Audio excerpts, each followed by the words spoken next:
I was able to fix my webcam. All right, sorry about that, guys. Something happened with my internet that just literally stopped everything. I was like, wait, am I even talking? It like froze for a whole second, and I was out and I was in. But hey, what's up, guys? It's the Nightwing and Way of Life Esports coming at you guys with another episode of Rift Insight, Season 1, Episode 11. We have the Worlds 2020 group draw. So we don't have the whole teams exactly, so it's going to be hard to kind of guess how strong these teams are without the other participants in said group. So with that being said, I guess since we are kind of restarting for a little bit, rebooting, you know how like there's some franchises that like reboot, like Spider-Man, for example, with Sony, and then they went back to Marvel, and then now they're doing their own thing. But let's take it like this. What are some of the most underrated players going into the event for you Most personally? underrated, obviously. I think everybody who hasn't watched the LPL is not going to understand the strengths that SOFM is bringing to the table. That's one thing that I see going on. I mean, they're excited about Peanut, but Peanut got completely dumpstered in the series against him. So I've been excited for SOFM for like 7 seasons. If anybody, I mean, I'm sure Nightwing can tell you about that. And I think that this is going to be probably, I don't know how well he's going to do because the meta is not as towards his taste as it was back in like season 6 and stuff. But I still think he's going to play pretty well during this one. Playing that like It's nothing happened. I know that's essentially how we're going to do it, but yeah. it's just like my dad, just pretend he never existed. Oh, Okay, so the most underrated players going into the event. For me personally, it's not like ranked in any order. I would say, how about Sword Art? I think he offers a lot to Suiting that a lot of people underappreciate. I think that when you look at how Flash Wolves performed very well in the past, when he was with Karsa and Maple, a lot of people still underplayed Sword Art's impact on the actual team. I think now with Angel, Huang Fang, and SOFM, he has a much more stable team to the point where he can make these proactive decisions without his team consistently trying to always up the aggression without needed to. Like consistently with Flash Wolves, they would always play fast, but they're playing fast for a bad reason because they knew they were bad later on as the game progressed. So I think now with Sword Art, the way that he's able to leave Huang Fang alone, and then Huang Fang actually is insanely strong. People underestimate this guy too. This bot lane, I think, has the pair of ADC and support that are, I think, two of the most underappreciated players going into the event. Now, I think a lot of people are going to be sleeping on how impactful Caps actually is towards G2. Now, Caps for me, it's going to be hard because we're going to have to do it later on today when I record the C9 fan cast about like our world's top 20 players. I don't know where I'm putting Caps, but I feel like people are going to have that stigma of Caps being, well, he went 0-6 in the finals against FPX and IG, so he's bad.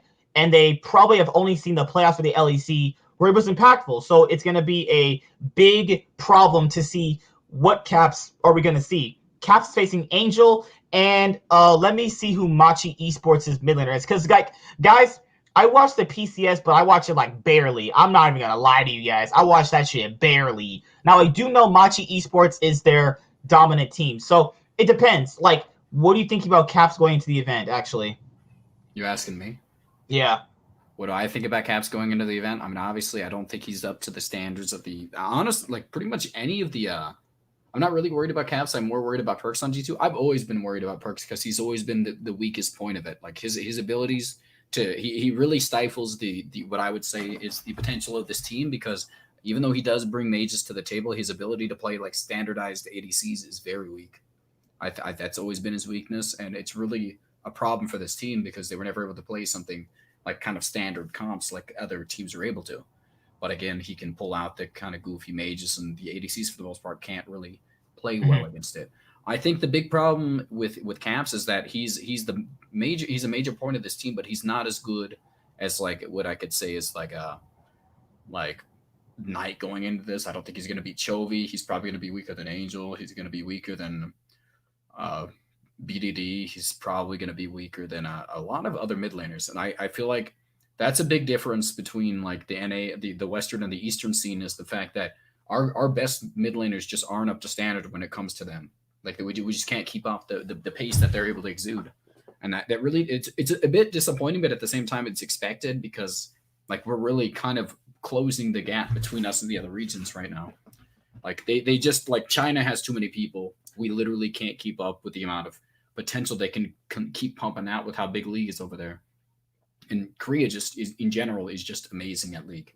So like it's not a surprising thing, but at the same time the gap still exists, and it's something most people acknowledge for the most part. I think he's gonna do pretty well. I think he can beat he can beat Xie, he can beat some of the Chinese mid laners. I think he can stack up well against BDD on a bad day, but I don't think he's as good as BDD on good days.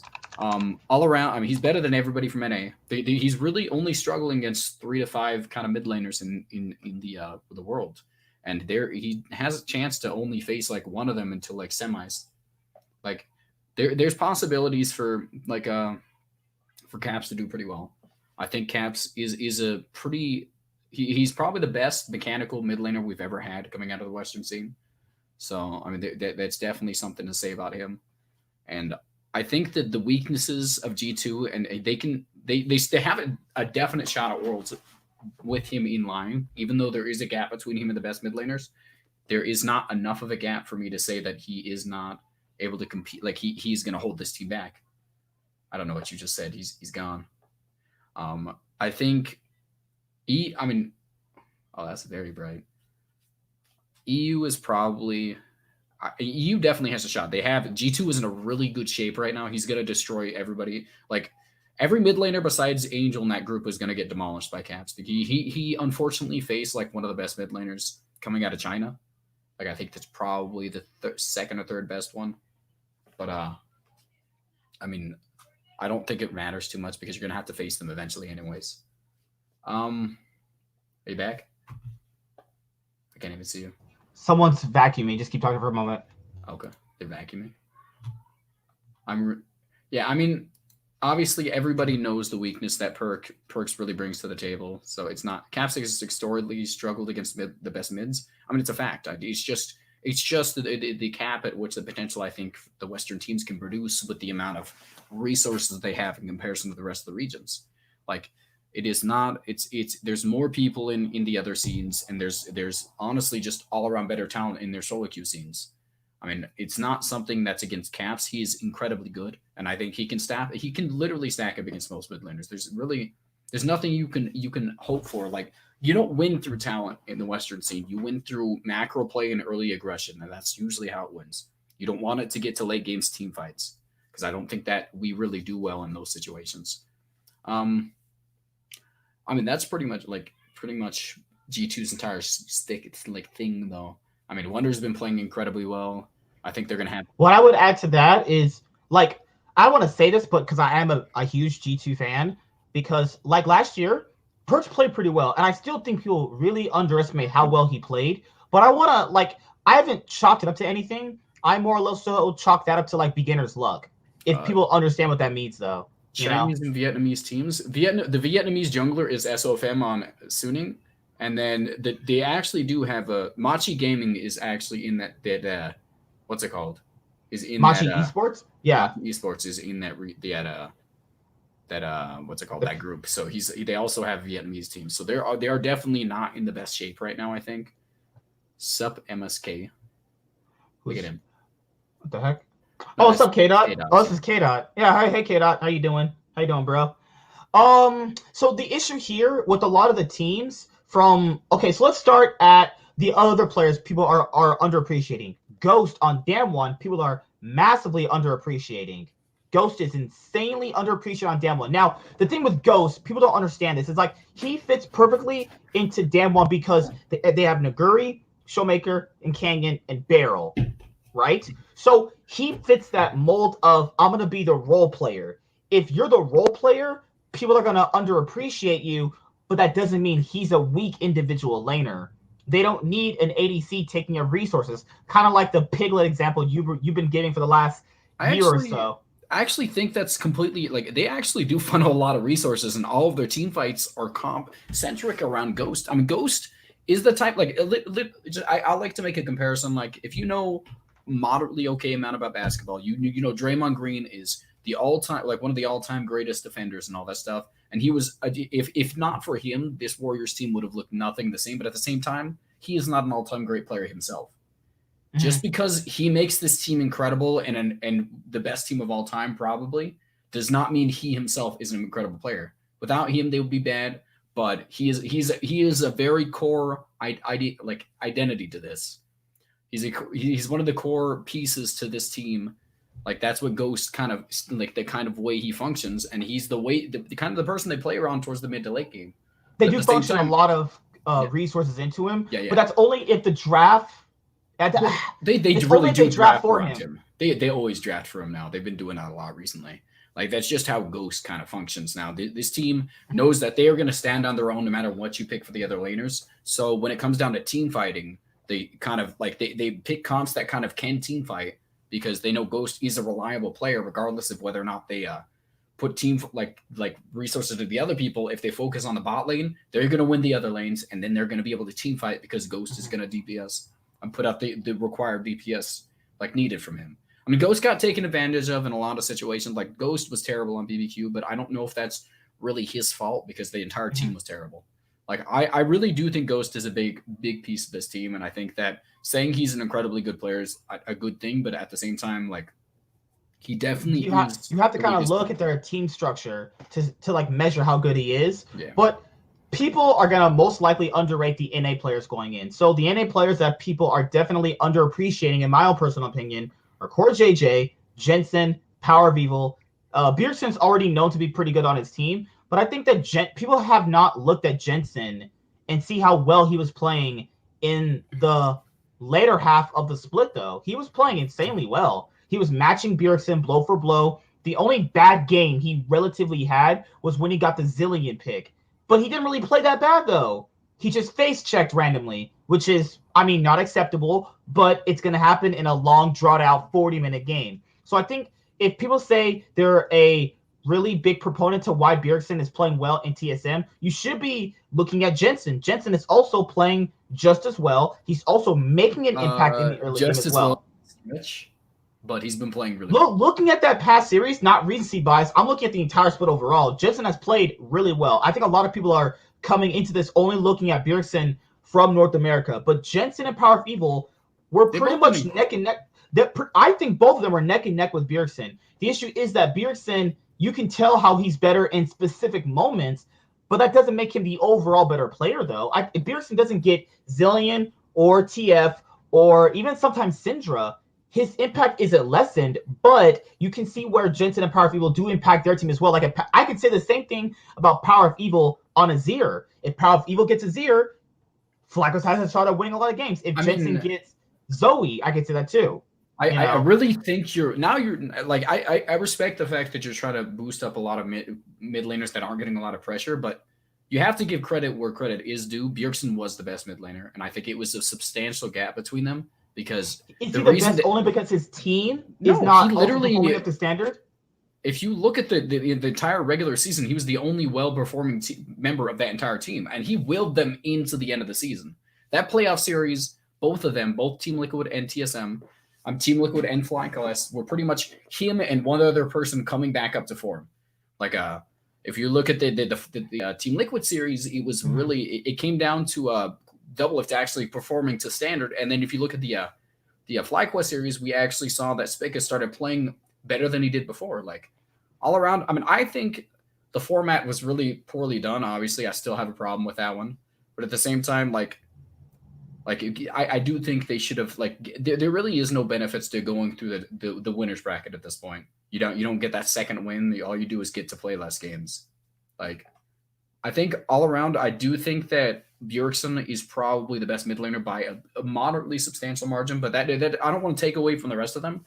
I mean, like every one of the mid laners going from NA right now is better than Nemesis, and that is a fact in my opinion. I think that is it's something you could say without a doubt that every mid laner, which is surprising. You almost rarely could ever say that we didn't have the worst mid laners going into Worlds, but I think that every single one of NA's mid laners they're sending this season is better than Nemesis. Nemesis is probably the worst Western mid laner going into the let me think. Is he the worst? He might be the worst. Yeah, Nemesis? Yeah, Nemesis might be the worst Western mid laner going into Worlds this season. So, are you talking about him as being underappreciated or just worse? He's worse than Power of Evil, and he's worse than Jensen. Okay. He's worse than Bjergsen. I think Okay. he's definitely worse than Caps. Like, Mhm. I think there is a substantial amount of respect I give to Nemesis because I think that the amount of like leveling up he does, dependent on the player he's playing against, is respectable. But at the same time, his weaknesses are extremely like he's inconsistent, and his weaknesses are very glaring. Like, He's overall not impactful on the map the same way a player like Bjergsen is currently right now. yeah. To me, I mean, I think the big thing about it, I mean, NA and EU, I think they both look substantially weaker than last year.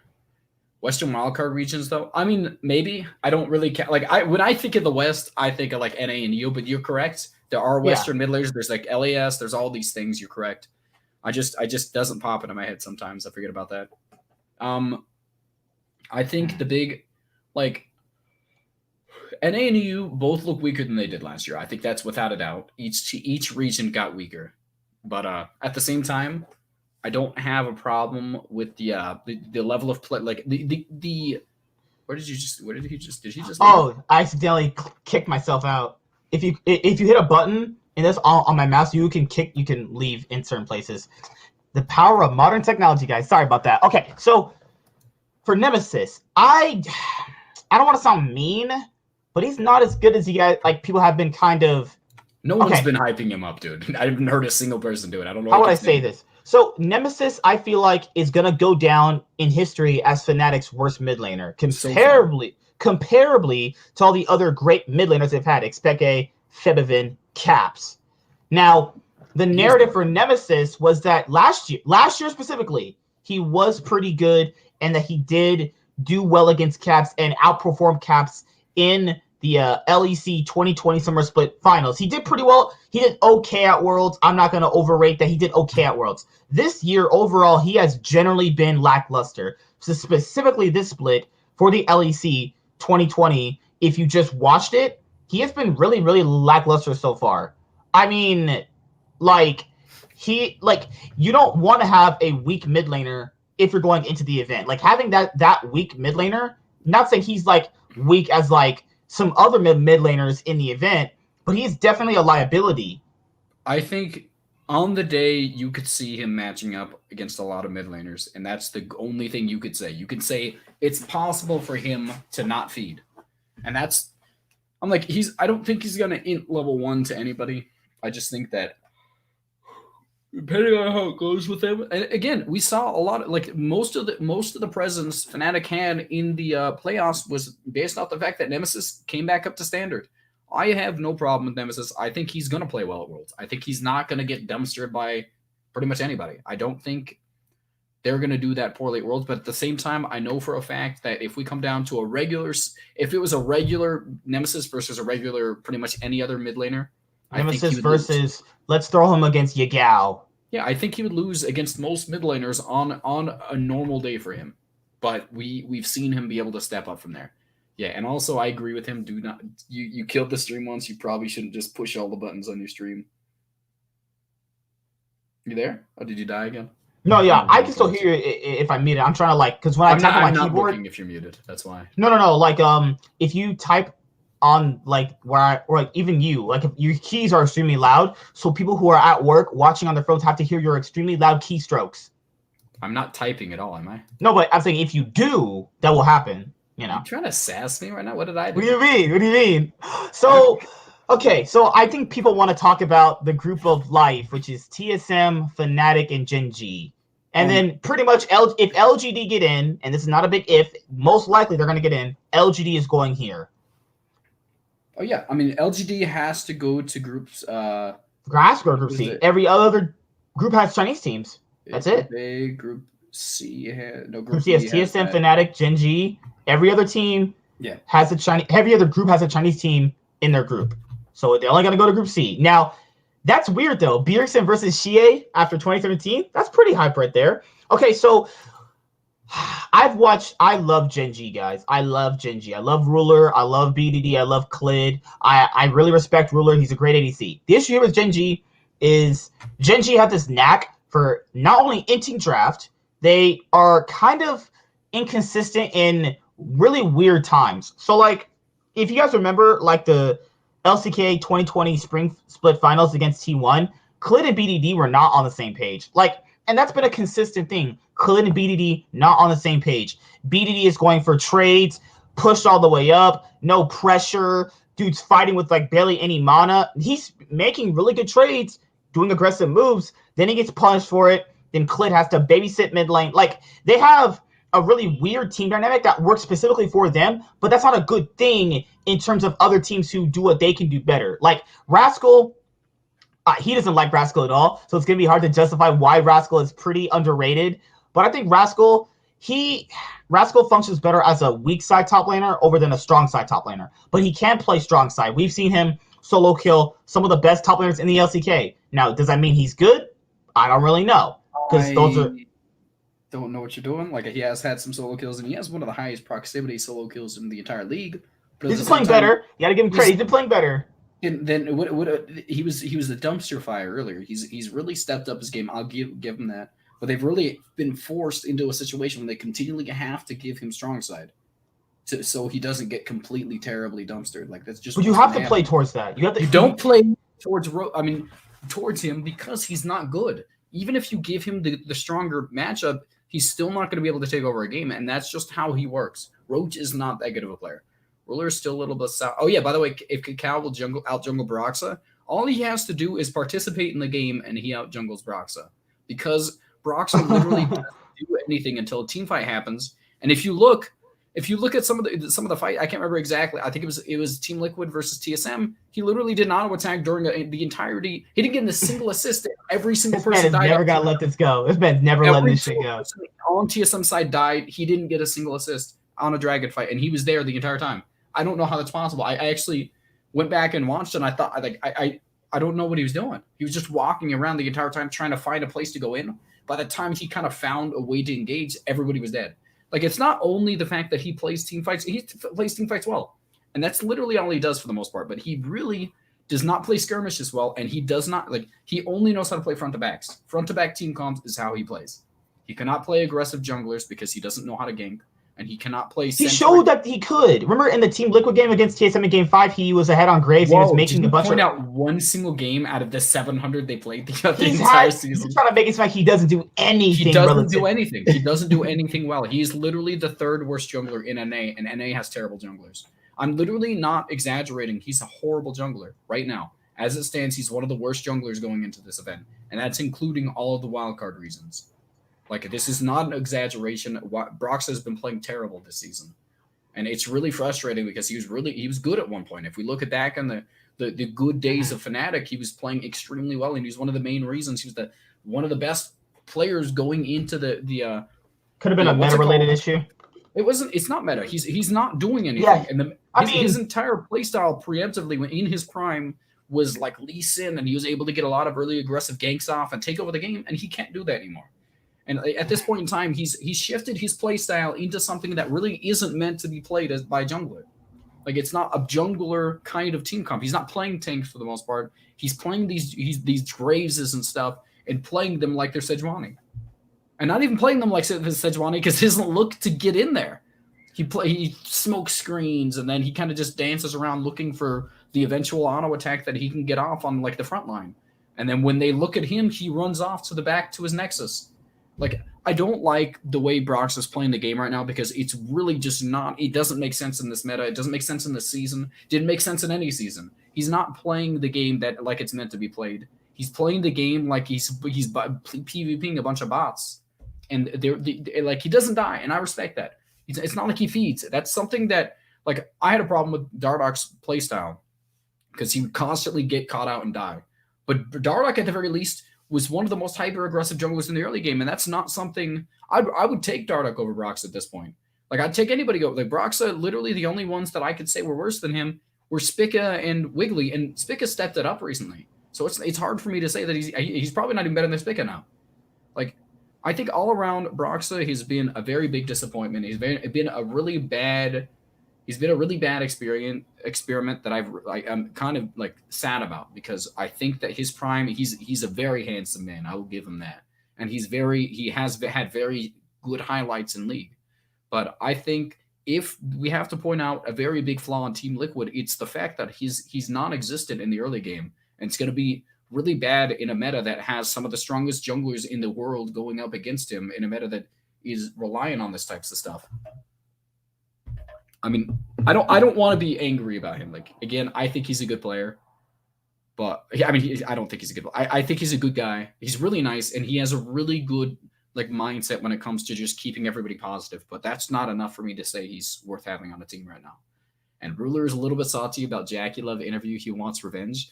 I think Ruler. I mean, I don't know. Jackie Love is somebody I wouldn't want to mess with. Even Ruler should not kind of tread carefully there, because Jackie Love is just Jackie Love doesn't have the best support, so I don't know if he should be talking too much trash. But at the same time, there is definitely a world where I could see Jackie Love outperforming Ruler on like a head to head, and I don't know. I think Jackie Love is one of the few people I could say could talk trash about Ruler and get away with it.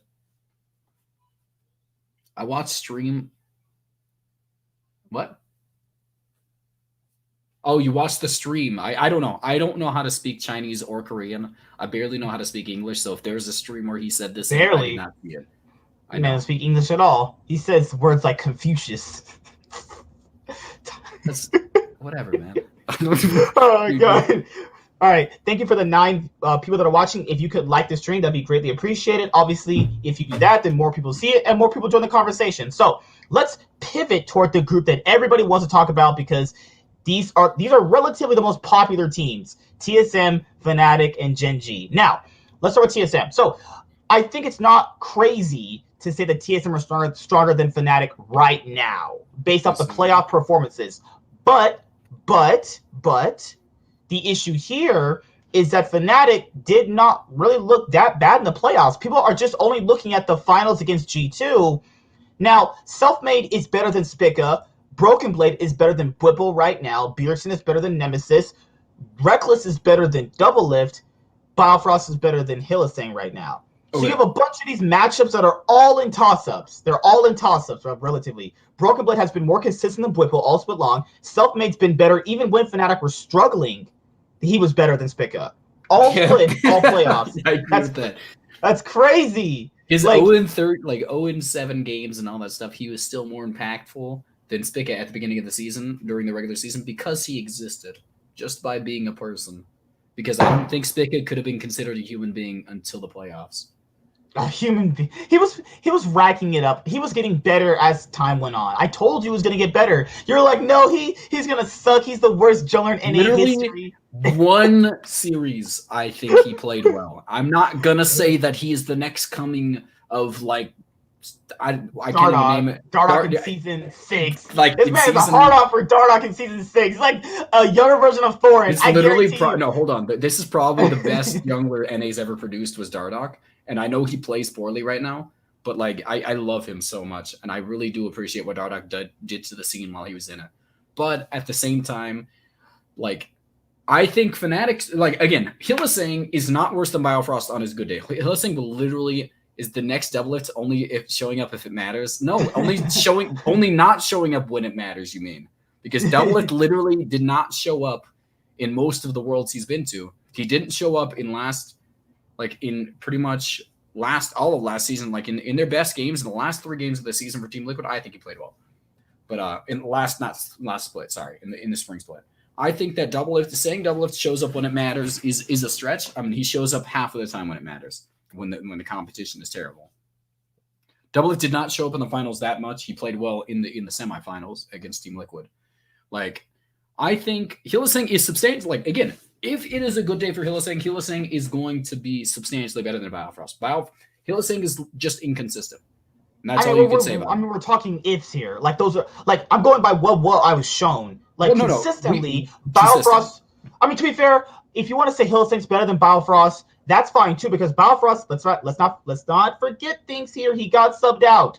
Because he was playing pretty poorly. I mean, Hylissang is inconsistent. I think on a regular day when they're both playing, I think Biofrost might be better because Hylissang's had a lot more misses recently. But at the same time, Whipple is also inconsistent. Whipple on a good day is going to be able to match up against Broken Blade too. It all comes down to what Fnatic shows up. I think Fnatic could literally completely dumpster TSM because they have a way better mid game and a substantially better late.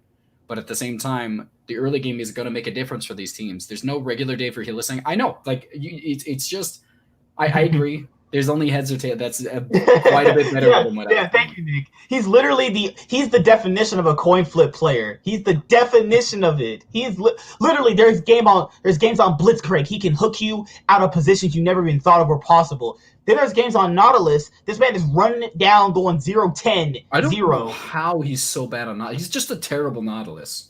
And he plays Thresh so well. It would just be it's mind-boggling that he can't play a champion that's just has a bigger hook and just is tankier. But somehow he gets caught up more on Nautilus more consistent ultimate. Nautilus has a better hitbox, better consistent ultimate, and then he also has better crowd control. Hylissang is coin flip. That is 100% a standard thing for him. I think Hylissang is one of the most inconsistent players in the world, actually. But if we're talking about the playoffs, outside of if we're going by regular split, Hylissang is probably better. You just edge up to him. But in the playoffs, Biofrost, I think outside of that one bar troll ult he did, he played pretty well. Then Hylissang and Bwipo won't, and vice versa. I agree with that 100%. Hylissang and Bwipo are the keys to this team. Nemesis is gonna play average, and that is just what you're gonna expect from him. He can play above average sometimes, and that's just what you really hope for him. Nemesis, Selfmade, is going to completely dumpster Spica. That's just gonna happen. Spica has been playing better recently, and if he somehow steps it up another level in Worlds, I'll respect that, and I'll say that I was completely wrong about him, but I don't think he has that much potential. Hylissang and Bwipo, on a good days, are extremely good players that can match up against most players in the world.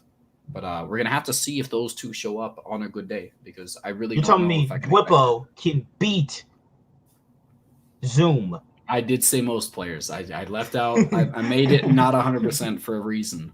If he can't beat Broken Blade, he beat Licorice before, so it's very possible he can beat Broken Blade. And TSM fans say Broken Blade's better than Licorice, so hey, it's a possibility. He's never going to get the chance to play Zoom because Finn is going to beat Zoom so hard he's going to quit League this season. You mean, Finn, the guy that got flamed Horizon in Game 5. Yeah, Finn, that guy who got flamed Horizon in Game 5. I love him. That guy. He had so much potential last season. I was expecting so much from him. And then you saw that Game 5. No, I saw him play this season. That's what sold me on him. That he was not going to be as much as I expected.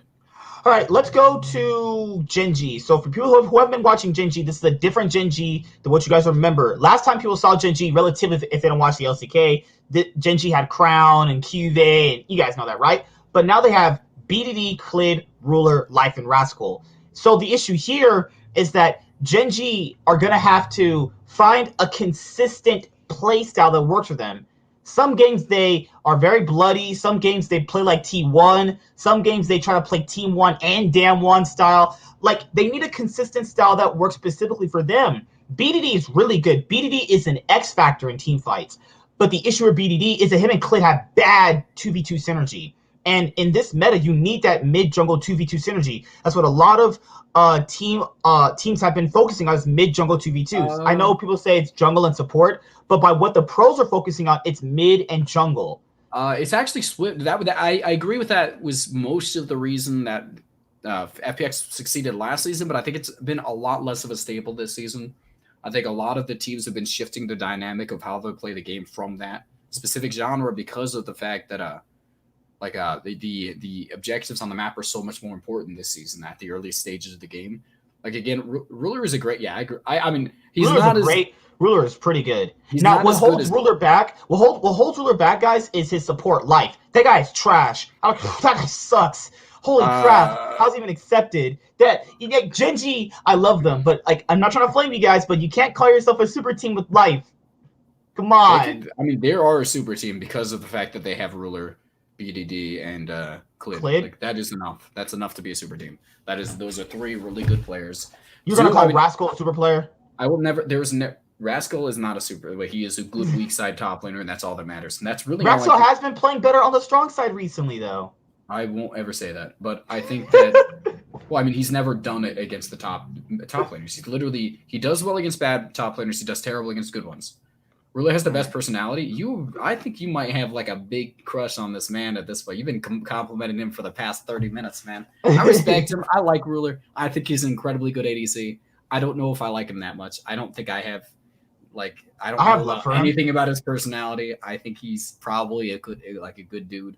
Like I think the best trash talker of all time still is Imp when he called Death an alpaca. I still think that is my favorite Oh, you watch his stream? thing Okay. ever said.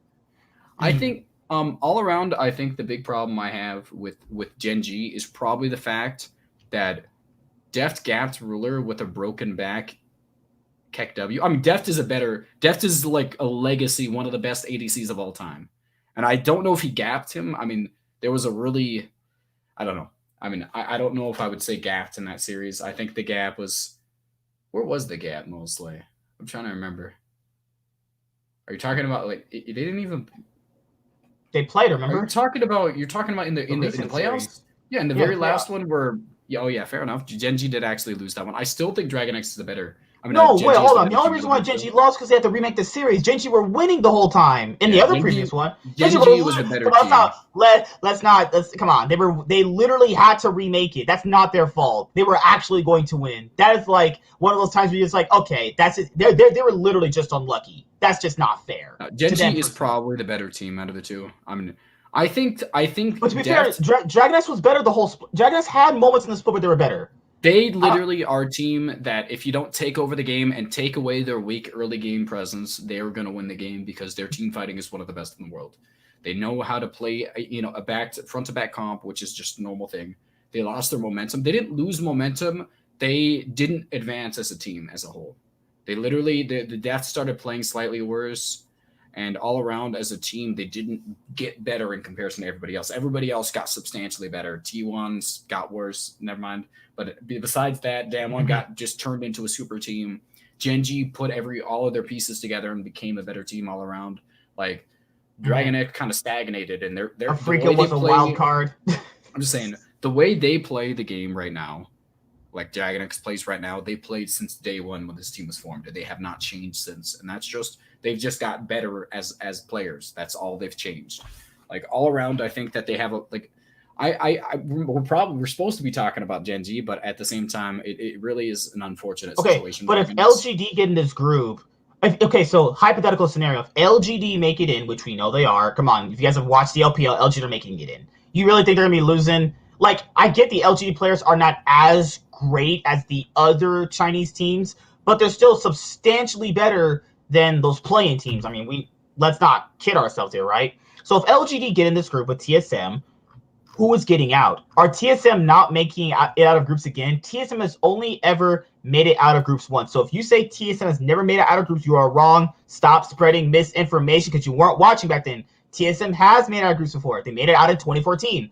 You can't never make it out if you've already made it out. Just want to put that out there. But just aggressive. I'm just saying.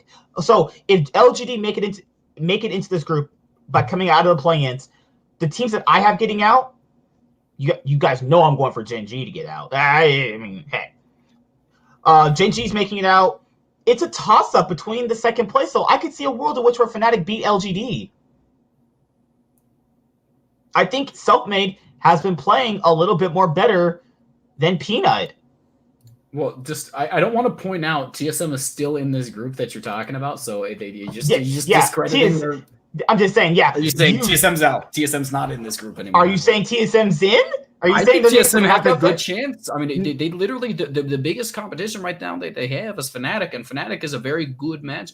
Like that is you already said in your own words, Fnatic have everything better outside of like early game presence. They have everything better, but at the same time, they're inconsistent, and that's something that TSM might be able to win off of. LGD, however, is probably going to kill them. I think that LGD is probably going to get something in this group because, again, they have a lot of weaknesses on this team, but there's so much mechanically gifted players on this team that I think there's a lot of a big chance that they just end up not being able to do anything about this. I'm saying TSM's not making it out. They might get some surprise wins. That can happen. It's best of ones, obviously. But for them to really edge it out against Gen G, LGD, and Fnatic, I'm just saying, like, I don't see it. You're making Gen G, LGD get out. I think based on their strength, I think LGD probably make it out. I think if LGD doesn't make it out, I think TSM does because TSM is Fnatic. TSM or Fnatic? I do. I think Fnatic's probably going to get last in this group. I think Fnatic is just they literally can be good. They can also not be good. Last year you said they weren't getting out of the group of death, and I told you they would because they had a stronger team a little bit more last show. More or less so last year. Who was their group again? T1, Fnatic, RNG, Clutch. You didn't put Fnatic out of that group. You said Fnatic has a. I had him out of my pick'ems. I literally have the video. I put Fnatic over. I will literally pull up the video because you're talking. I have it in my pick'ems. Crazy right now. TSM I'm a prediction will take Fnatic guide. down with them. TSM will take Fnatic down with them, and the other two teams will get out. Group of Life. Are you saying that because Life is on one of the teams? Is that what he's saying? Life makes it an easier group. I guarantee, guys, this guy stinks. This guy's gonna make Ruler actually go 0-8 in lane by how bad. He's not that bad. You're over exaggerating. He's not strong. Okay, well, you know what? He's still better than Biofrost, so that's something you could say. Even more reason why TSM's not getting out. So he's always making my point about why TSM's not. I don't think TSM's getting out. If you're gonna talk about like this, literally, on specific days I could be playing for Fnatic. That's how bad Hylissang plays. That is the real thing right there. Like Hylissang is inconsistent. Inconsistency is not good because you don't know which Fnatic's gonna show up. I don't know who's gonna make it out of this group. Fnatic could get first for all I know if they all come on and just like turn it on or something. And you know they could also get last. If I backflip butt naked outside, a bunch of girls might start hitting on me, but that's not possible. Why? What is up with your analogies? Why? Hello? Okay, I would say. Who would be competing for first place then? First place is probably going to be Genji. I think that's almost a guaranteed thing. I think Fnatic probably. Because I think they're an emotionally based team, they're going to have a bad week one, and they're not going to be able to bounce back. I think they're going to get last place. I think second place is probably going to be LGD and then TSM. Second place is up for grabs. Doublelift not making it out again? That's crazy. Doublelift, I mean, the problem is Doublelift doesn't deserve it this year. He's been terrible. He's literally been playing. He had one good series this entire split, and for the most part, he's been one of the worst performing members of the TSM team this season. Also, correction, guys, Doublelift has made out of groups. MSI 2019, they have a group stage. That doesn't count. It's not Worlds. It's a group stage. It's a group stage. It's literally a group stage. You know what? I made it past the first round one time in my little league baseball team in All-Stars, and that does not count either. Abigail says number 1 Genji, second LGD, third TSM, fourth Fnatic. Okay. That's exactly what I said. Yeah, I think that's probably going to be what comes down to it because this is not the same Fnatic we saw all these years. There's a lot of good players on this team. Yeah, it's a way different Fnatic. Extremely inconsistent. That's all I can say about that. TSM is Doublelift doesn't deserve to win this year. He let down Team Liquid fans pretty much the entirety of the year. He was doing this because he was like, again, he was moderately trying, but I think he wanted to go to TSM a little too much. Well, it was a lot of things. You know, he wanted to play with Smithy, and they didn't keep him because they thought they could get a better jungler than Smithy. He wanted to play with his friend. I'll say the same thing. This is not like a buddy thing. This is a competition you have to win. I don't care if you're best friends and you maybe butt fuck each other at the end of the day. It doesn't matter to me. Like, this is about winning at a competition. He wants to play with this. He wants to play with the same person, and they haven't gone out of group stages in like 3 years. What sense does that make? Change. Because he, by his own logic, it messes up because he changed and he's not back at Worlds with the back end. So I'm just saying, like, that logic is like the logic he uses is stupid. I want to play with my friend. That's stupid. Your friend could literally be going running. I'm just saying. If he was playing with Xmithy this year on Team Liquid, they would have been a better team because Xmithy is a better jungler than Broxah right now. Well, I'm looking at it from the context. I'm looking at it from the context of last year. You consistently keep failing. You have to change something. And people are gonna say, "Oh, it's not just one time. They've consistently failed for a while, so it's not just one time though." Like what? So we're gonna be at like Worlds 2030. They're gonna be playing together. You know, didn't make it out of groups for the 20th time, man. I want to play with my friend. That's stupid. I'm just saying, though. You drove the point home, man. Now you're backing up back over it. It's the same thing that the Cloud9 fans brought up with Sneaky. It's like Sneaky is not going to win you Worlds. I'm sorry, you guys are in love with Sneaky, but he's not winning you Worlds. So it's okay, guys. Here, life lesson, and then we'll move on. It's good in your life to move on from certain things. It's just that'll greatly help you out. Also, Cloud9 did move on, and they won a title without Sneaky. So and then they didn't make Worlds for the first time ever. You can't say but you can't say they weren't successful. They were successful. They weren't successful. This is the worst year they've had in their organization's history. Technically, no, because they won a trophy in spring. Who cares? That doesn't amount to anything if you don't make it to Worlds. To everybody, who thinks that Cloud9 succeeded this season? Who actually thinks that? Technically, No, there's no the technicalities goal. behind it. The goal by said by a lot of people was that they will fail without Sneaky. Fail implying they wouldn't win a split without him, and they wouldn't go to Worlds. They at least got something out of it. This is the single worst they've ever done in their history because they didn't make it to World. Like I don't want to say anything. I don't think Sneaky. I think replacing Sneaky was the correct idea, but they did terrible this season. They did terrible this season because they didn't have that leadership that was actually taken away with Sneaky, and that's the one thing that Sneaky actually leadership. We can't tell. You cannot tell. How would you know that? I don't know that. I think that there's been a consistent thing about the mentality of Cloud9 always being able to bounce back until this season. Now, but by your own admission, you said he's not good. I don't think he's good. I think replacing him was a good idea. I agree with that. You should have replaced him. I'm just saying you're making comparisons with a team that didn't. No, like what I mean by that, like when you go through a change, there's going to be hurdles. People are looking at this hurdle and going, "This is really bad." Yeah, it is really bad, but that's what happens when you change. You're going to have those hurdles. All around, I think that they got a better ADC out of the deal. I think that he's still a better thing, but I think they now need the vocal and like emotional leader to be taken over there. Michael, I feel so bad for you. T1 didn't make Worlds. I feel so bad. Wait, why did that get deleted? Oh, you can retract your own message. I was about to say.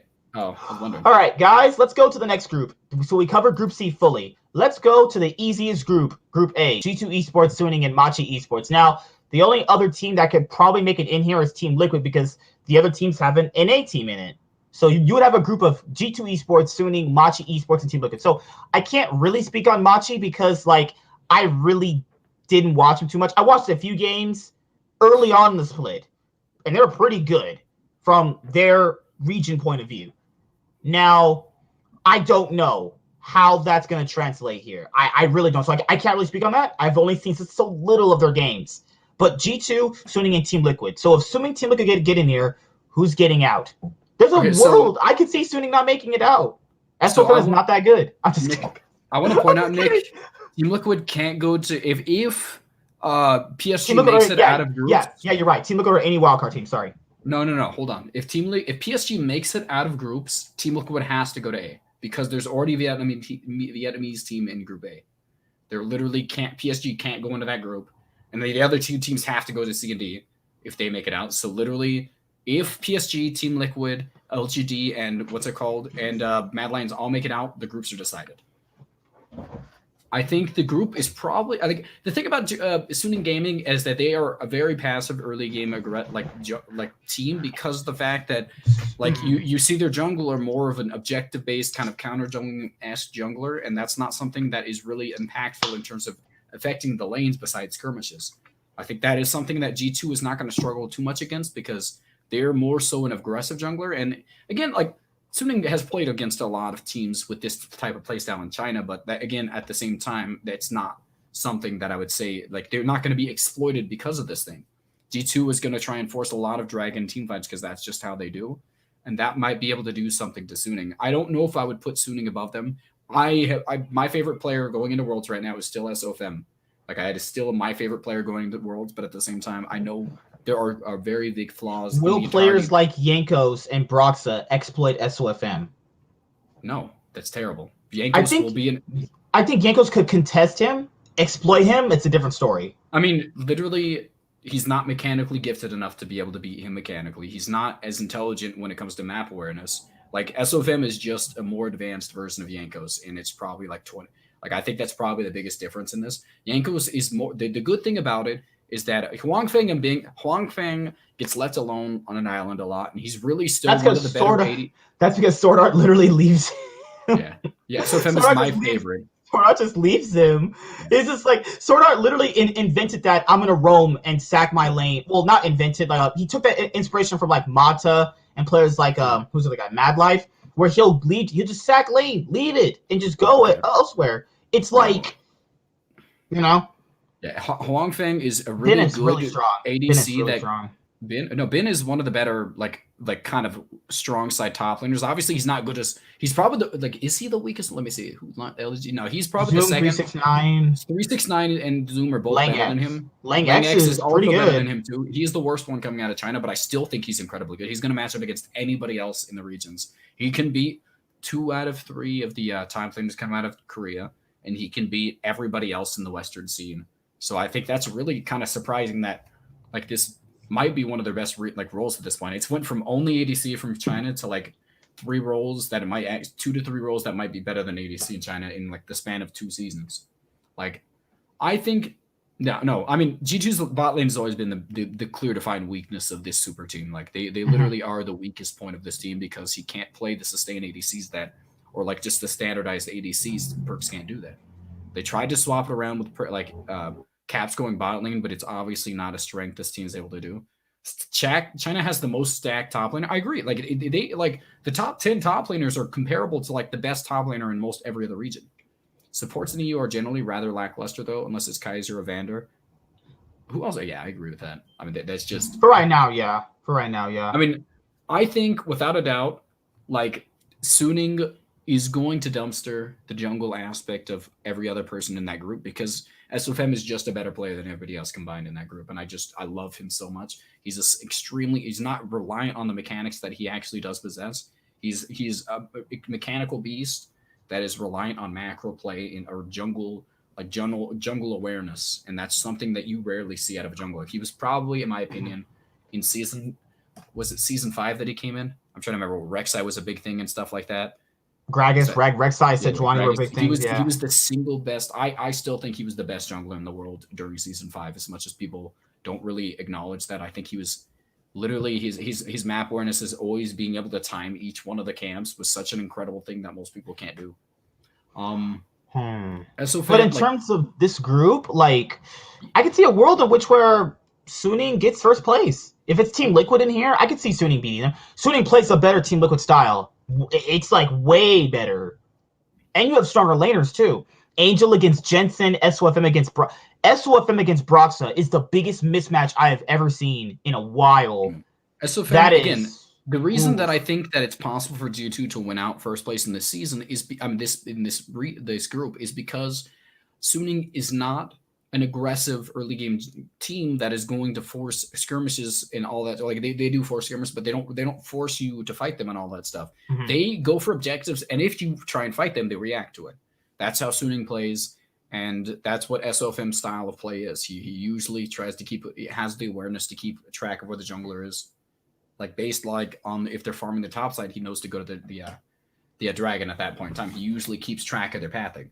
And that's something I respect. I do think that Suning has a really good chance of getting first place, but I would not ever write out G2. I do think they have a good chance of getting first place. But G2 are historically bad against the Chinese teams too. I mean, this is not the same Chinese style that they've played all these years, though. This is a completely different style of play that G2 is actually accustomed to in their region. It's just they are doing it against better players. If Team Liquid come in here, that makes everything spicy. So I want to get to Nick what he said. So if Unicorns of Love do make it out, where can they only go? Unicorns make it out.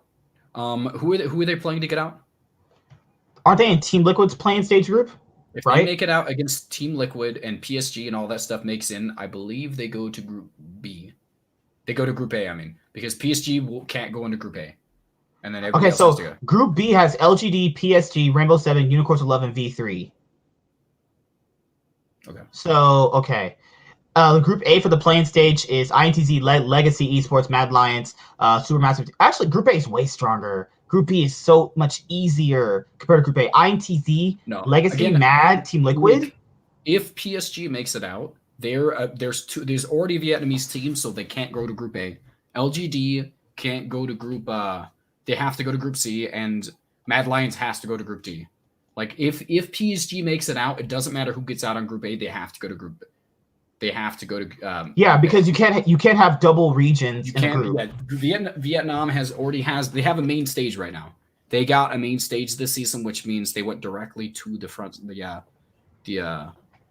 play-ins. I mean, they went directly from the play-ins, so they can't the only region. I mean, I'm not sure if PSG is going to make it out. To be honest, I don't know how strong they are. Is there any World icons so far? If there's World Cup icons, I'm getting stuff for G2. Best believe, man. My boys G2, we gotta win Worlds, guys. This is G2 shot at winning Worlds. You know, it's crazy though. I'm a fan of G2. Like, if there was any Worlds they could win, it has to be this one. Because like, you really don't believe in PSG? I see. That's what you're saying. Okay, PSG has 2 subs.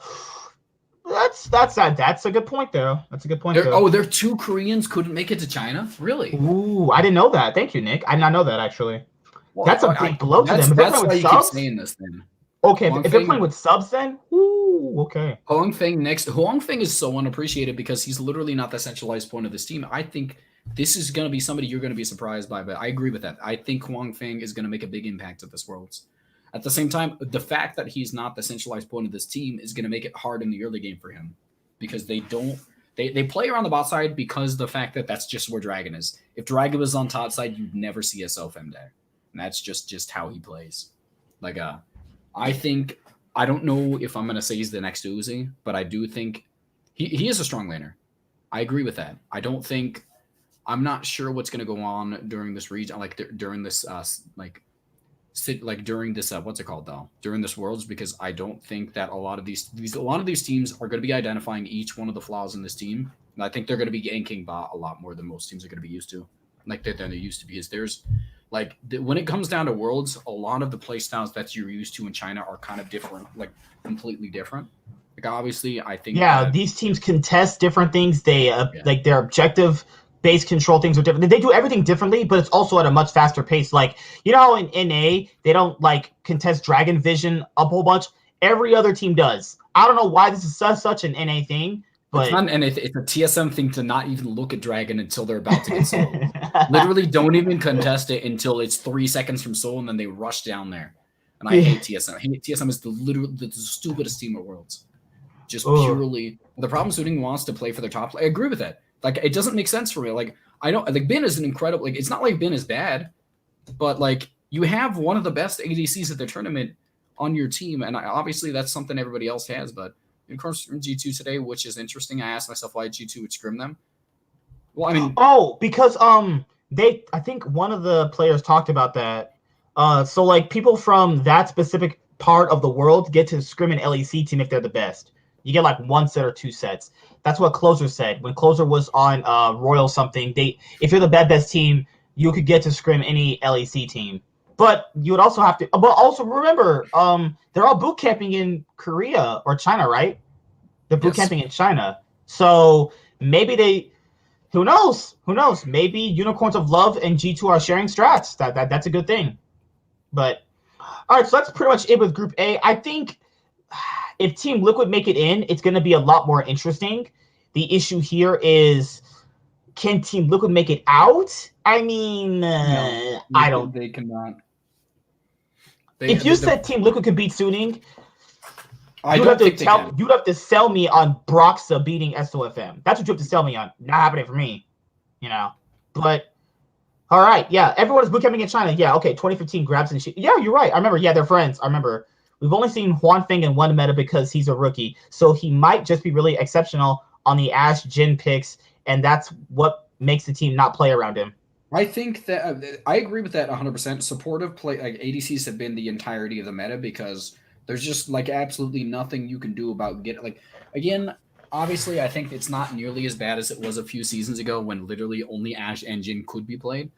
But at the same time, it's that's the reason Doubler's been struggling a little bit. That's been a reason a lot of the other ADCs in the other regions have been kind of less. It's been a less of a centralized focus for them to focus these lanes because ADCs just aren't dishing out the same damage as they've been able to. They've been kind of the setup point of engages and stuff like that. Mm-hmm. Like they're nerfing Senna, they need to nerf Senna because she's stupid. Like she's actually she's a dumb character, dude. She provides more utility. How do you provide more utility than Ashe, Jhin, Sivir? She provides more utility than utility-based ADCs. It's ridiculous. The group judge Yanko said they already started losing to a Chinese team. They just do so bad against Chinese teams. I don't know what. I mean, scrims don't. Yeah, I mean it's a give and get. Scrims can matter for certain teams, and that's all the results. Some scrims don't matter to any teams because they don't take them seriously. But this is what goes into the argument with Worlds is that people at Worlds definitely take their scrims seriously. It's Worlds, like it's a different atmosphere. Damwon has been winning every single scrim they've ever had for the past 3 years, and they finally became one of the best teams this season. So I think it's kind of the top. That's the next team. Group B, Damwon Gaming, JD Gaming, Rogue, and pretty much we kind of know who's slotting in here. I think that Rogue is gonna have a very tough time in this one. Is Like, it group of B is the group of death? Has to be. Damwon, like, do they need any explanations? Damwon are one of the strongest teams going into the event. They're probably most likely power ranked to be first, next to Top Esports. It's a toss-up between the two. JD Gaming is interesting for me. So people are probably going to say that they're strong because they're the second seed. It's different for me because JDG were weak when the split started. Like they were actually losing quite a bit of games. They turned it on. They eventually did pretty well in the playoffs in order to get to the point where they got to the finals to have a rematch against Top, which inevitably they failed. The problem with JDG is certain JDG games I watched, they're extremely strong. Certain games I watched, they're doing nothing. It's legitimately doing nothing. Yagao is good, but the issue here with Yagao is at night. Kanavi is better than most of the junglers at the event. Kanavi is really strong. Will this group show if someone can translate their dominance to LCK to Worlds? I mean, I think all around the player pool in Korea, I didn't mean to interrupt you there. Were you still going? No, it's fine. Okay, sorry. I think that all around Damon's, I mean, Korea still has the best group in individual talent, like in all of the regions. I think that that's why their solo queue still in scene is still one of the most respected because of the fact that there's a massive amount of talent coming out of that region. At the same time, though, Damwon, I think their playstyle is really going to match up well because they've really adapted. Like they have kind of a Chinese-esque like playstyle with a massive amount of talent coming out of there. With not only that, but they're able to play fast aggressive, like with the fast aggressive, something that the rest of the Korean teams cannot do. They're not reliant on this scaling kind of slow paced kind of way everybody else plays, and they're by far and away the best Korean team. I don't think anybody, if they played 10 games against any other Korean team, I think they'd win 9 out of 10 of them, probably maybe 10 out of 10. Like they're just substantially better than their counterparts. They have the meta like kind of got down to a formula at this point. I think they probably are the best team in the world right now. I think there might Damwon bootcamp in China often. I agree.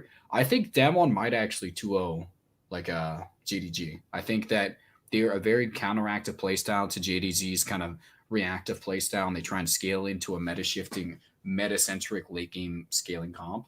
And Damwon is very fast-paced. Like we saw what like Dragon X did in the play on the finals. Damwon was actually Dragon X was actually forced to play more aggressive metas, more aggressive comps, and still couldn't do anything. Like they got a few kills and they had remember when Damwon overstayed in the bot side jungle in like game 2 or 3, but it didn't really matter because they really like inevitably were not able to keep up with the pace at which Damwon was pushing it.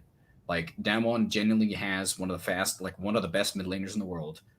Damwon has one of the best top side. They have one of the best. Every single one of their players is individually just incredible, and I think that's something you can't really argue about. They just so much individual talent on this team. Showmaker is incredible. I mean, Damwon JDG is the most exciting match. It is one of the single most exciting matchup in the entirety of the group stage. I think I edge it out to Damwon, honestly. I think people are only explaining JDG's strengths without kind of going over their weaknesses. They have a very exploitable weaknesses. I mean, again, they're slower paced and they play like again. You have to be able to exploit these weaknesses, and I think. But they will be able to. They have the capable players to exploit them. That's different for this case, though. I mean, we haven't again. I think Damwon and Top Esports are like the only two teams that can exploit. And it's not even like they can consistently do it. We saw Top Esports they almost lost the series and won it based off of Knight's extremely hardcore performance on the last game of the season. JD is the macro team. They are.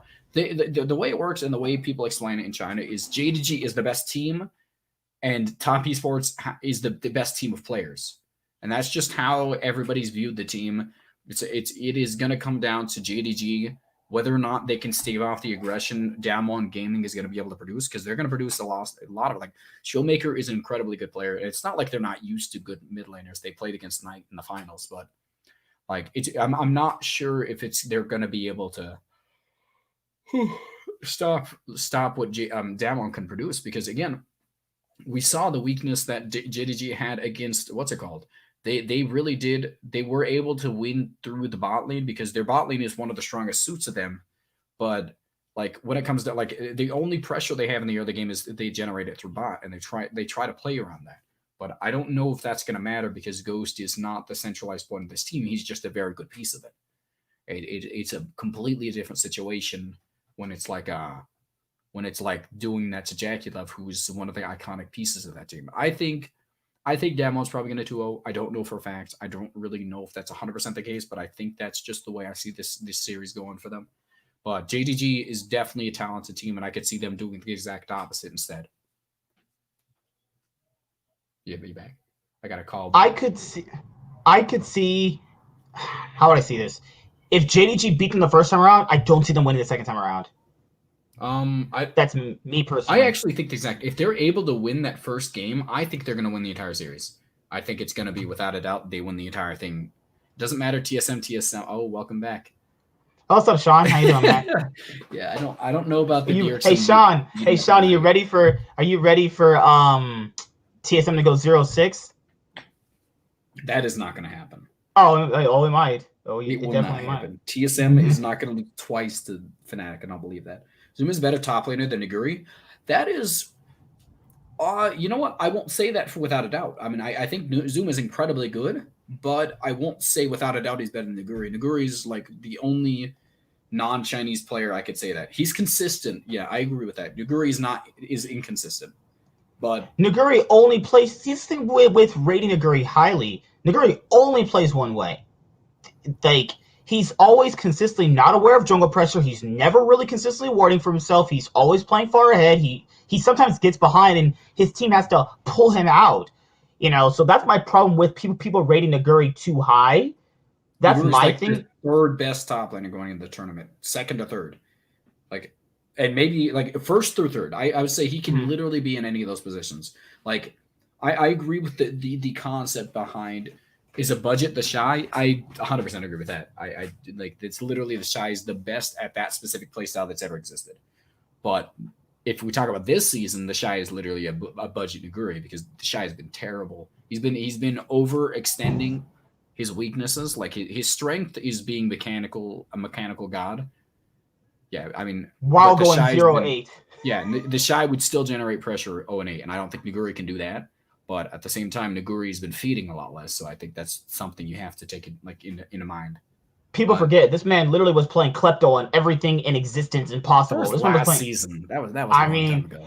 I'm saying that he's kind of stubborn in what he feels like he needs to do to win. That's a very big takeaway from something that was a very small amount of last season. I don't think that's really his playstyle, and we don't really know enough about his behind the scenes thing besides the fact that he took Klepto to say that he's stubborn. Like, I don't think he might be stubborn, but I really don't think that's going to matter because there's nothing like Klepto that he could just spam and not succeed on this season. He can't cripple himself with a keystone this season. You never know. I'm happy about it. If he goes after... Congratulations, you played yourself. Me, stop. Oh my God, I wasn't even looking at the screen. Oh my God, it's just funny when you have little memes here and there. But... yeah. If Double Up doesn't make out of groups, this is for him. When you're chasing greatness, just remember, it's not about what you say. It's about what you do.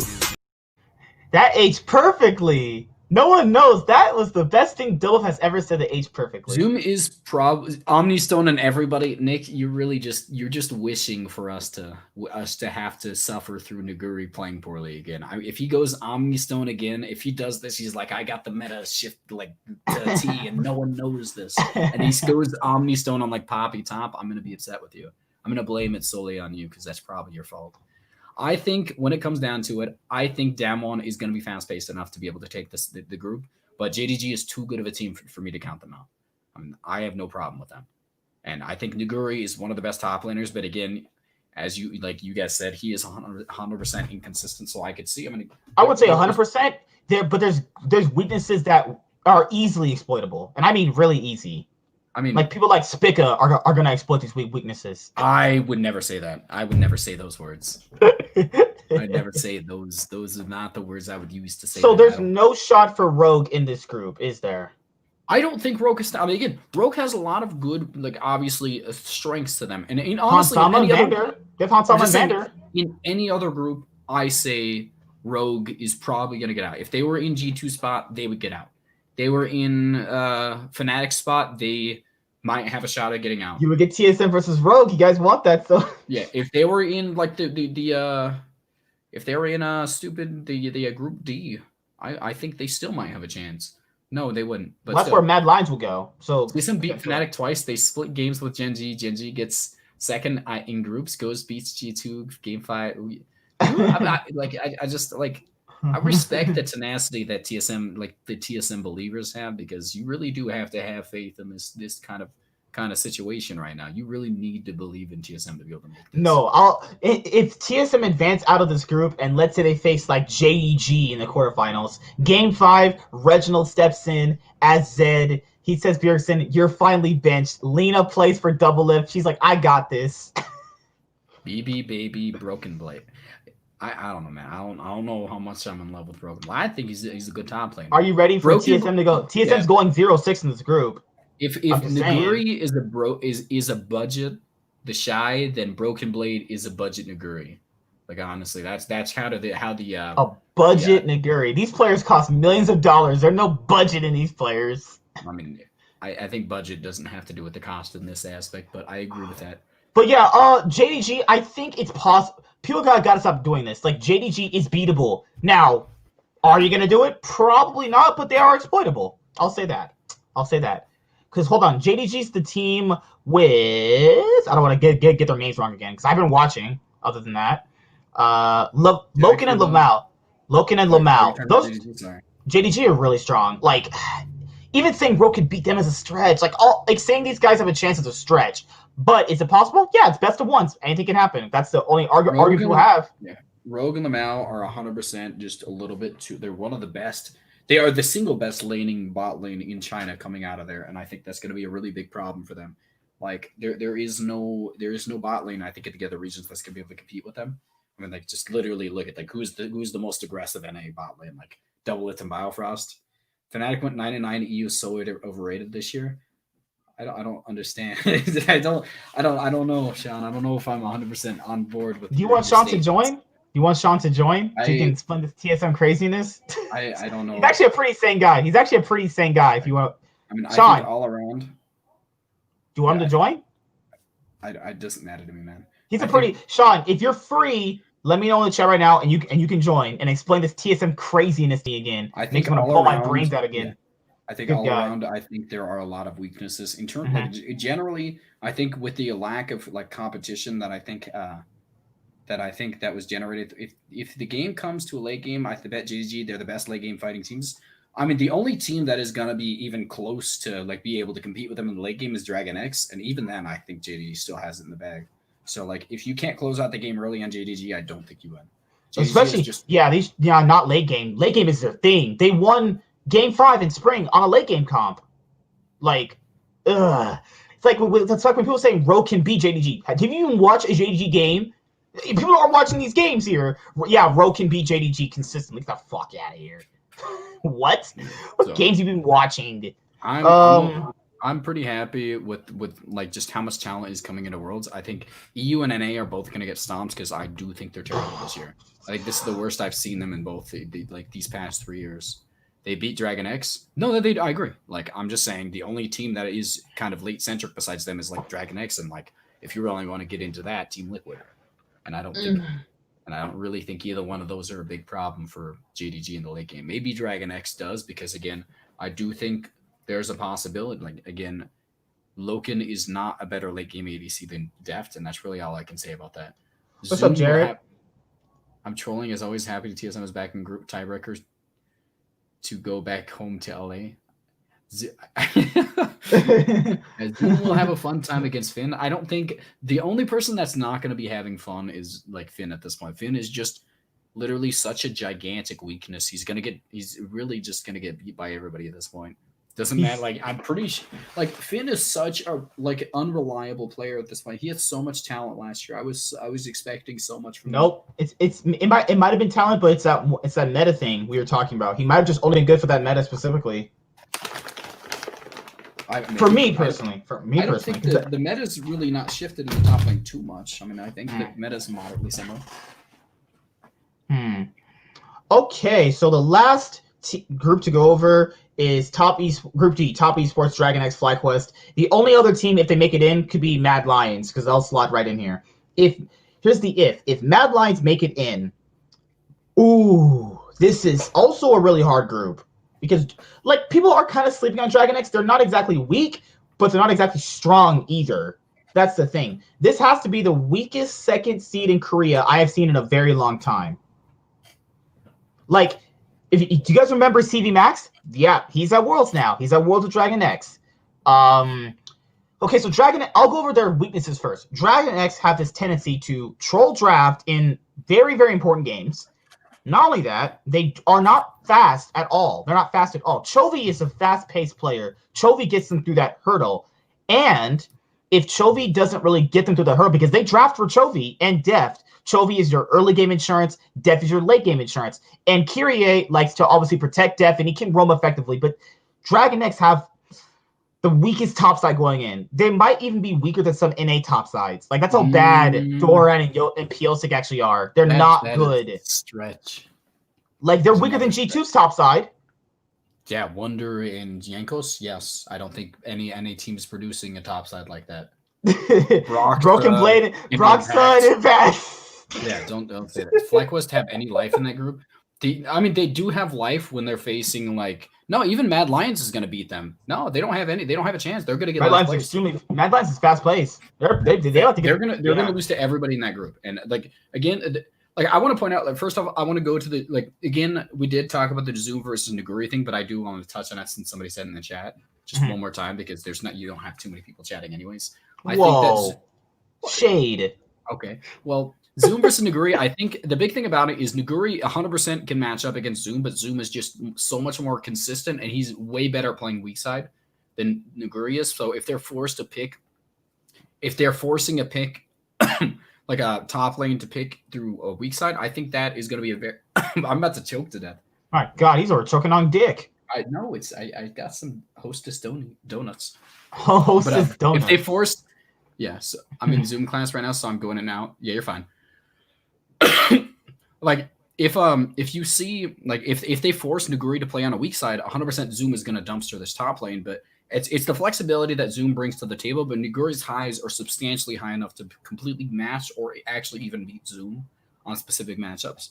But I would say Zoom is the better top laner. Zoom is the better top laner, but Naguri's highs are very much like we could easily see a world where Naguri actually completely wins both lanes pretty substantially. But I think if the drafting is properly done on the side of JDGs, I don't think Naguri can really stand a chance against them because the champion pool, the flexibility are all in the favor of them. I think they should 100% make a comp that's centralized around making sure that Zoom gets the top side matchup like every single time. Like I obviously can't done every single time, but I think it should be a priority each time. So Santorin on Twitter, he was like, I'm still underrated. Always the underrated player. Santorin, come on, bro. Like Karsa, you have Karsa. Karsa's playstyle specifically counters Santorin's. I like how you were making a list and just said Karsa 6 times. You're like, you want me to say Karsa and you want to say Piosik? You want to say Piosik? I just want you to say names. I don't understand.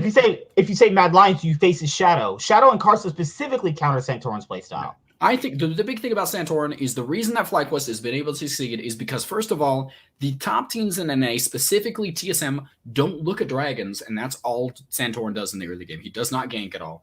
If you look at some of the series in last season when he was against TSM in the semis or not the semis, the quarterfinals against TSM in the losers bracket, literally didn't gank once. He literally did not gank a single time in the entire series. Besides one time where he roamed up with Ignar. That was the only time he ganked in the entirety of the series.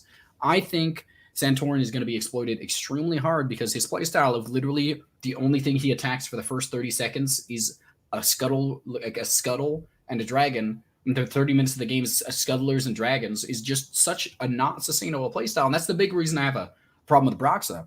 But Santorin, like, even though he's still one of the better, like, junglers produce from NA, but at the same time, it's not going to make a difference because he's not going to participate in the early half of the game. He's literally just going to be objective. He's just a worse version of SOFM. He's just, with lack of it, like the IQ points that SOFM has. Like, I don't expect anything coming out of him. I don't expect anything coming out of Santorin. He's not going to produce the things that are required for FlyQuest to be able to get out of the series. And the second of all, for H2K was benched in 5 games. 100% that's what happened. That's just okay. What Santorin did. Okay, so Keijo explained that the team felt like he wasn't doing anything in the early game. So they asked if they could get a new jungler who's more proactive. Yeah. I mean, I think the big problems right now with FlyQuest, first of all, is obviously Santorin exists. And second of all, their biggest strength comes out of mid lane, who their best player is Power of Evil. And Power of Evil can literally not match up with the top 10 mid laners and coming out of there. Coming out of Worlds, he's like the 15th best mid laner, and all of their comps are centralized around aggressive support who's able to roam around the map, and Power of Evil taking over the game. And Power of Evil can't take over the game against anybody. Like, he's not going to take over the game against Knight. He's not going to go take over the game against Chovy. Not going to take it over against anybody else that he's going to match up. I just don't see them getting out. Like, they're specifically countered against Dragon X because they're not proactive in the early game, and their best player is not able to do anything about that. Their best player is not able to stop Chovy from being Chovy. Like, I don't know. I feel bad for them. Like, they would have a better shot in any other group. Even though there are better teams there, they just can't do the Dragon X matchup. But Studman has some good points. I don't really. I'm just. His points are bad. He gets all of his points from me, and he likes to explain them explicitly. Explicitly. All right. So you got any points you want to talk about FlyQuest? 1 second. 1 second to talk. This one. FlyQuest does have Wild Turtle, which is a positive because I think Wild Turtle is one of the most handsome people coming out of NA. That is a very positive thing right there. I really do enjoy watching Wild Turtle. He is the I think #1 person coming out of NA, like, of all time with flashes, and it's always is like 90% of the time he's flashing forward. He always puts himself into terrible situations, and like, he's never going to get those opportunities because he's going to be dead before he gets to do that, which is a good thing. He will not ever flash into their team because he's going to die before he gets the chance. Like, I really like Wild Turtle. I really do enjoy watching him play. But it's not a sustainable thing to happen on stage. Sean, I'm more awesome anyway. I'm more awesome. It is what it is at the end of the day. Because my boys G2 are gonna win. We're gonna win Worlds.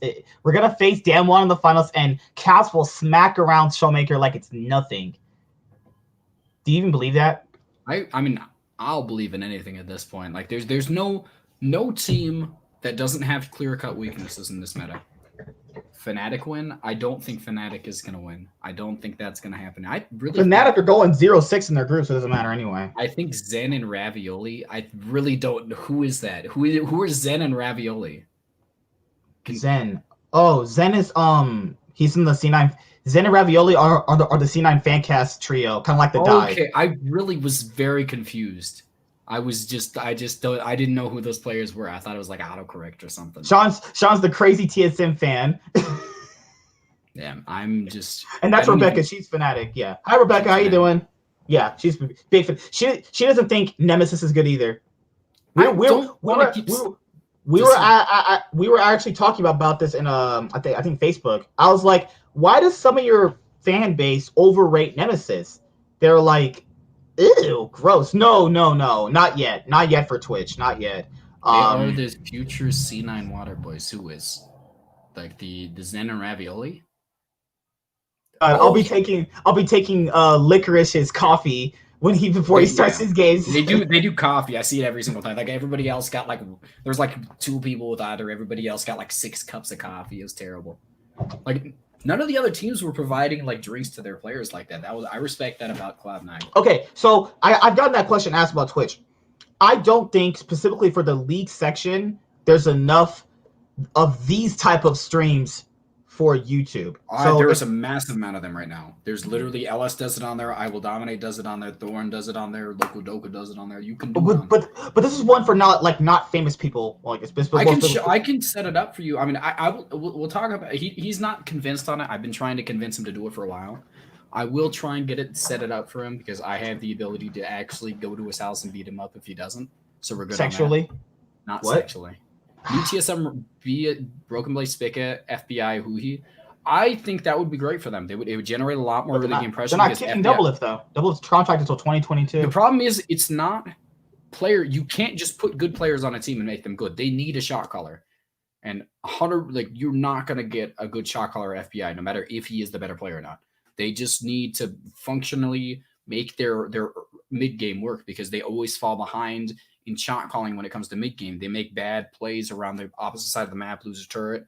And that's not something a more aggressive early game ADC is going to fix. Rogue dead, I think Damwon versus Top in the finals. Can they actually get on opposite sides of the bracket? I'm trying to remember. It's all based off how they seed. Remember, guys, the knockout stage is all based off how teams are seeded after the main event remember, it's based on your seeding. So you could literally have a JDG versus TSM quarterfinal match and watch TSM get faster 3-0 than LEC did in their last few years. Nemesis is capable. I think the actual weakness, because Nemesis is not going to be the decider on whether or not they play well. The big decider is going to be Hillisang and Whipple on whether or not Fnatic makes it out of this group.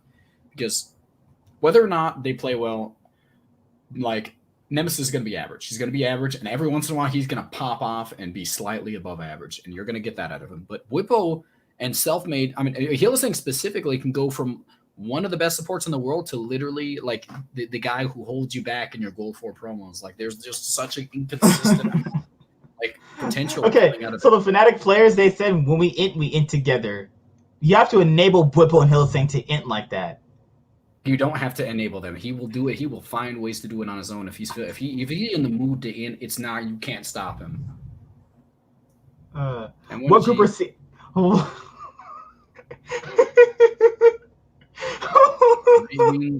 What group? C9? What? Oh, C. You suck. Don't do this. Don't do this to me, man. Oh my god. That one, JDG and TSS. You know what group G2 are in? The easy one, because Europe always gets easy groups, no matter what their fan base says. It's literally specifically G2. Specifically, G2 is always in the easiest group. I remember the one time they had a Taiwanese team. Was it that they had? No, they had a Vietnamese team, CLG, and then another. What was the other team? And they didn't make it out. G2, CLG. Group A is they're not easy. I agree with that. Suning is a hard team. Albus Luna. G2, CLG, Albus Luna. And Rocks Tigers. It was Rocks Tigers. No. I'm sorry. Okay. Suning is a hard team. Everybody else is not great. They're probably going to get Team Liquid, and then the other team is Machi Gaming. I'm not sold that's going to be a hard group for them. Group A is pretty easy, man. The reason why I say Group A is easy, if Team Liquid get in, it's even easier. G2 consistently beats Team Liquid. We saw that last year. Outside of maybe Rift Rivals, they consistently they destroyed them. Their style specifically counters Team Liquid's. Machi's, I can't say. I can't really speak on that, but from what I saw, Machi might have a shot. You never know. Suning's playstyle, I don't know. For me to say G2 could beat Suning is, I could see a world they go 1-1. They could probably go 1-1. They could have. Now, G2, Suning does not have an overbearingly powerful way they play the game. They can literally.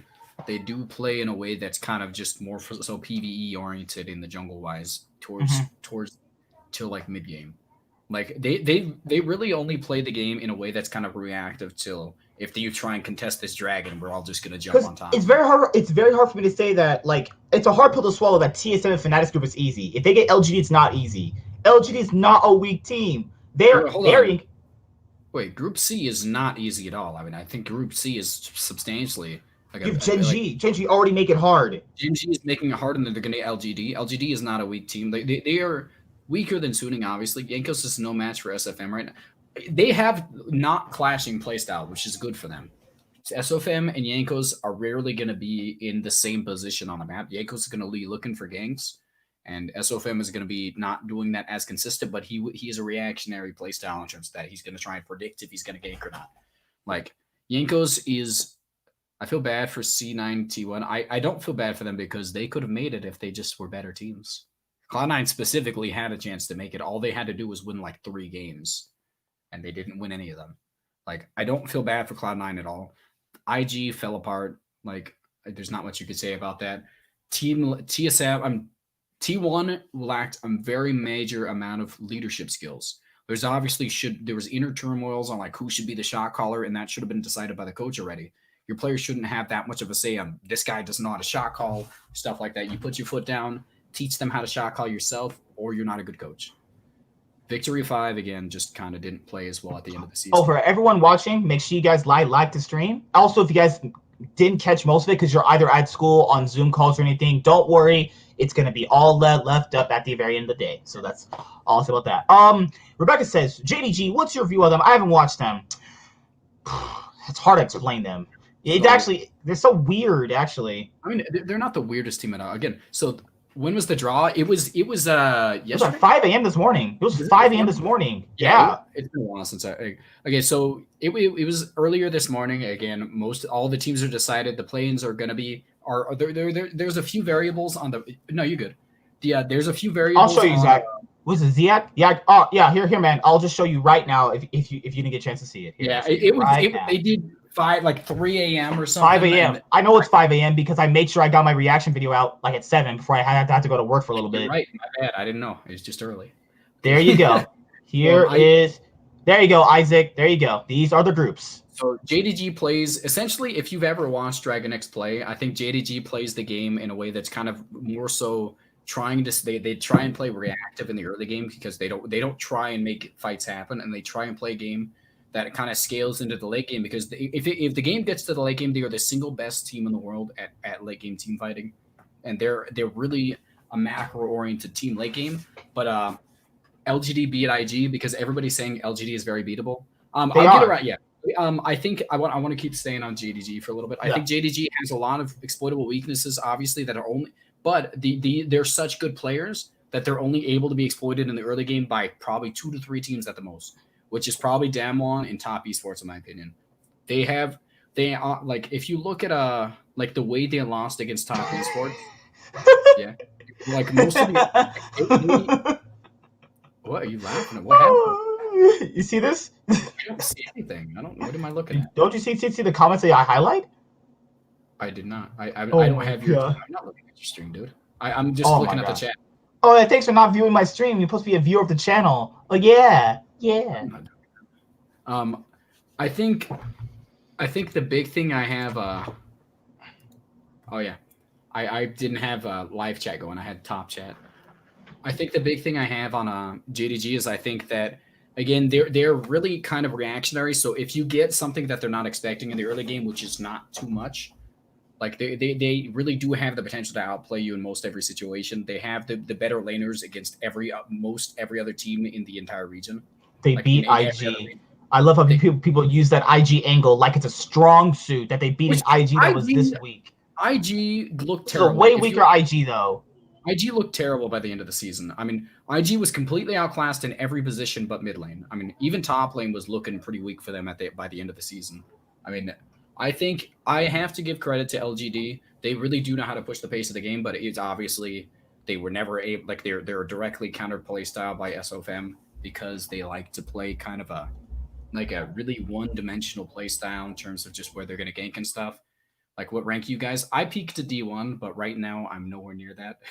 I peaked last year on D1. Right now I'm kind of struggling. I actually did so poorly in my main account. Never mind. I don't know if I should say it. I did so poorly that I'm putting in a ticket right now. I went 1-13 in a game on Pantheon because I was like, yeah, I'm gonna pick that character up. And I played him a few times in normals. I put him in ranked, and they banned my account for intentionally feeding. So I have a ticket going through to fix that. But right now I'm struggling a little bit. Yeah. G2 took NA's only chance. They got the best slot. TSM could, not TSM. Team Liquid literally cannot. I don't see a world where they beat G2 either. Like I don't see. The only chance we have is if TSM beats both Fnatic and LGD, and I think that is a possibility. But I don't think they're better than LGD. I don't know if that's going to be 100. The best slot is TSM's. Old one Echo Jungle. If you tape my blue buff, I leave. No, if IG and FBX fell off, there's no reason to argue about it. No. There's 100%. I don't disagree with that. IG FPX didn't just fall off. Their playstyle got specifically nerfed in this meta because there's so many objectives you have to kind of play around the map on in this season. An early game kind of mid jungle duo that roams around the map isn't as successful because skirmishes are more likely to happen, which means a 2-man is not going to win in most situations.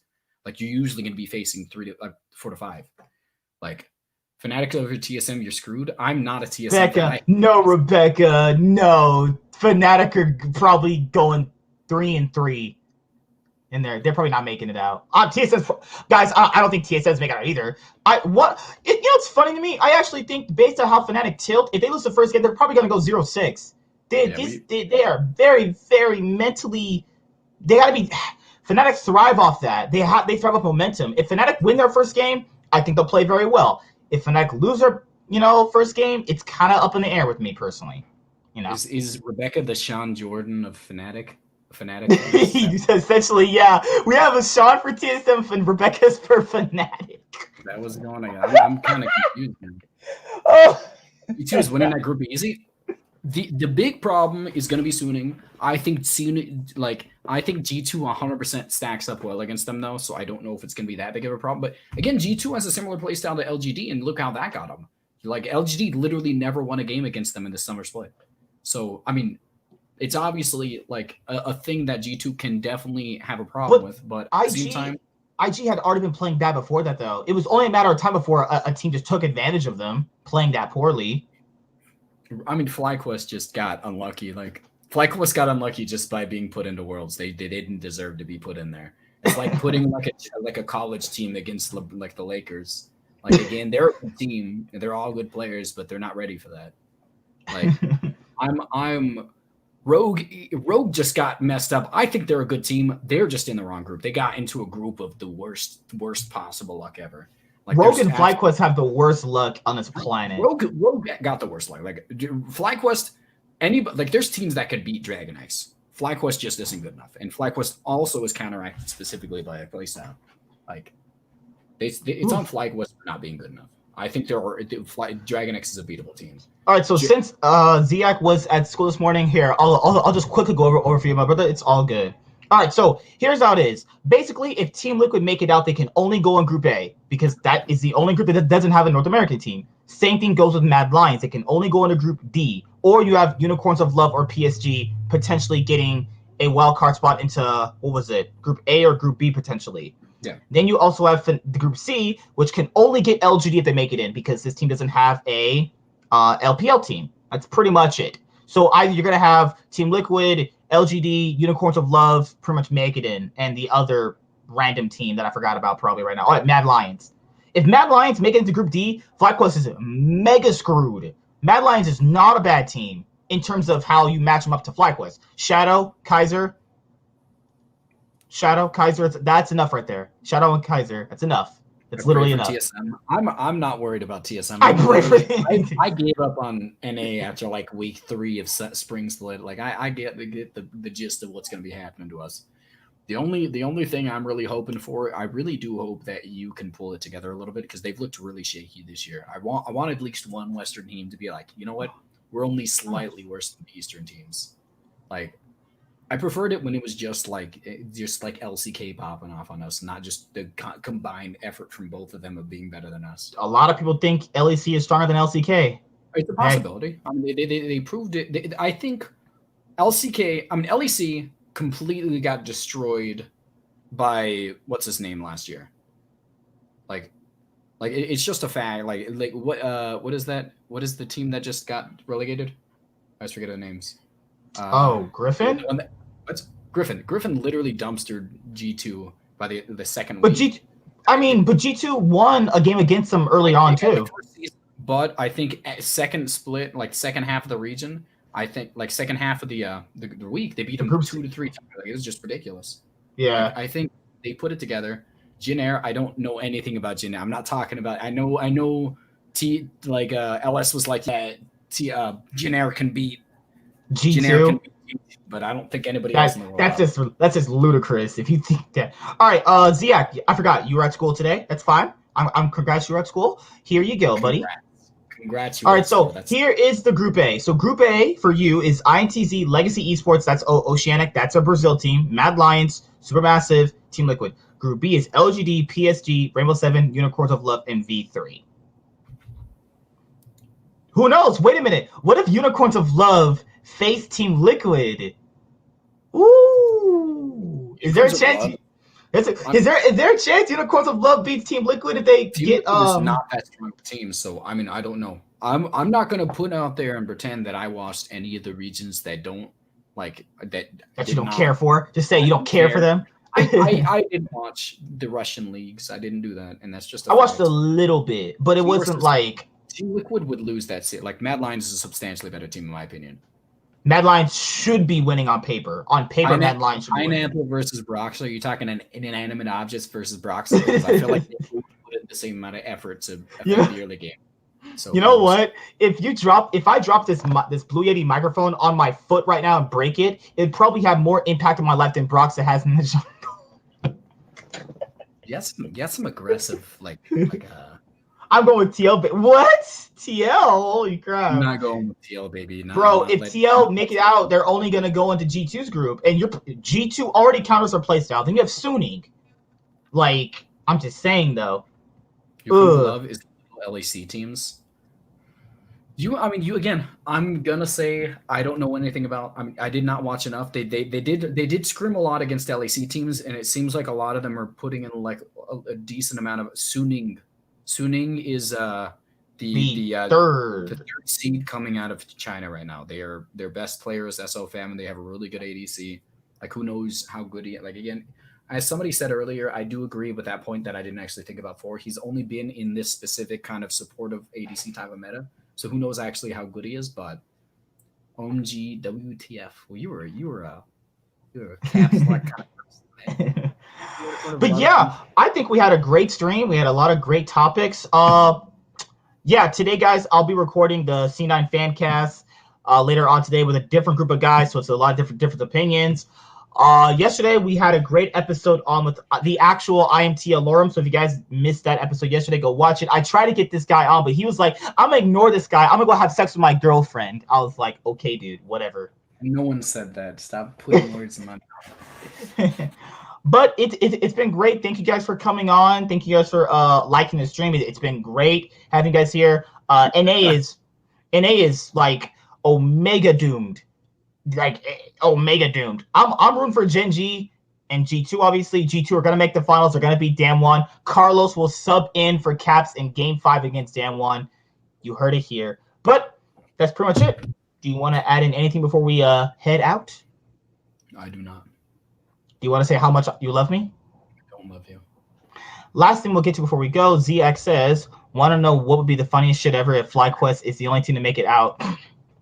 If FlyQuest somehow makes it out of that group, which is very possible considering the weaknesses of Dragon X, that's still probably the least likely, in my opinion, to make it out of all the groups.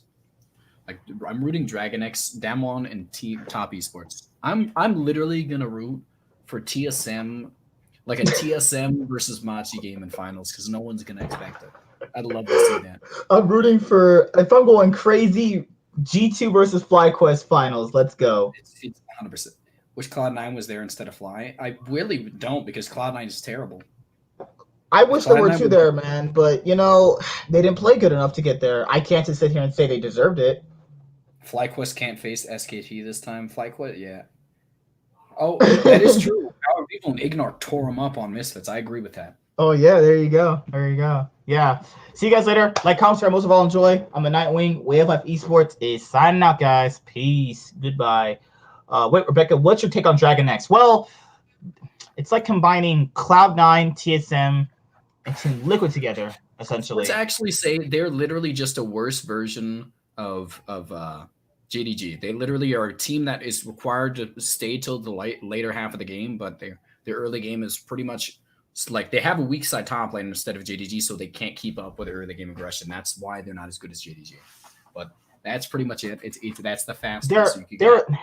They're a lane drafting team. Like they only draft for Chovy and Deft. Deft is their late game insurance policy. Chovy is to get into the early game. That's kind of what it is. They have band-aid solutions, and then they have a pretty good late game if they get past the mid game without. They don't take pretty much any risk that I notice a lot. But hey, who knows? It's CV Max. His risks are beating up his players. You're on it. Oh God! I'll see you guys later. Have a great day. Peace out. Goodbye.